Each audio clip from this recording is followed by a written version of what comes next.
A record number of Afghan refugees have settled in Colombia since September, but those life-saving efforts wouldn't be possible without a local group of welcomers. Thanks for joining us tonight. I'm Lucas Geisler. My co-anchor Deborah Kendrick is off tonight.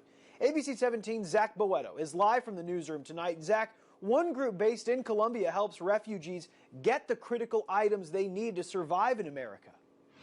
Lucas, Catholic Charities of Central and Northern Missouri has helped welcome over 200 Afghan refugees to Colombia over the last 2 months. It's far more than the group ever has in a 2-month period. And tonight, the group is thankful that Mid-Missouri is so welcoming. We know that if they weren't here with us in Mid-Missouri, in this community, their lives are at risk. When American troops boarded the last planes out of Kabul at the end of August, Afghan people were risking their lives hoping to get out of the country. But over time, some people who helped American forces during their stay in the Middle East were able to come to the United States and even right here in Mid-Missouri as refugees. Dan Lester is the executive director for Catholic Charities, a local resettlement agency which helps welcome every refugee that arrives in Colombia. And for 46 years, it's served as the only program like it in Mid-Missouri.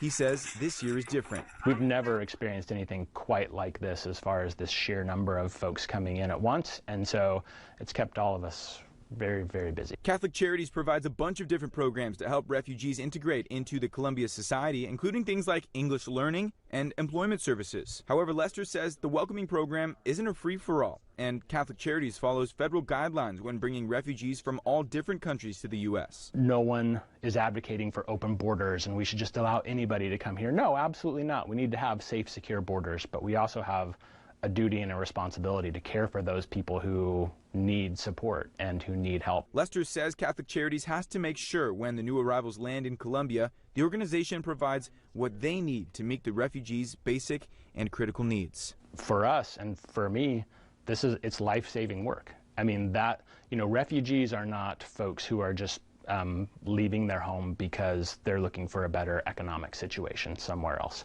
Refugees are people that flee from their homes because of persecution, a well-founded fear of persecution. And when we talk about persecution, really what we're talking about there is they're facing death.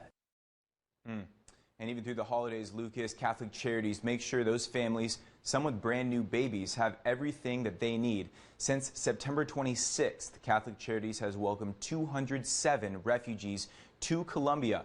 For context, the most the group has ever welcomed to Colombia, refugees that is 229, and that was over a 12-month period. This one is over 2 months. Reporting live from the newsroom, Zach Boetto, ABC 17 News. Thanks so much, Zach. If you'd like to volunteer or donate to the cause, we have a link to where you can find more information on our website.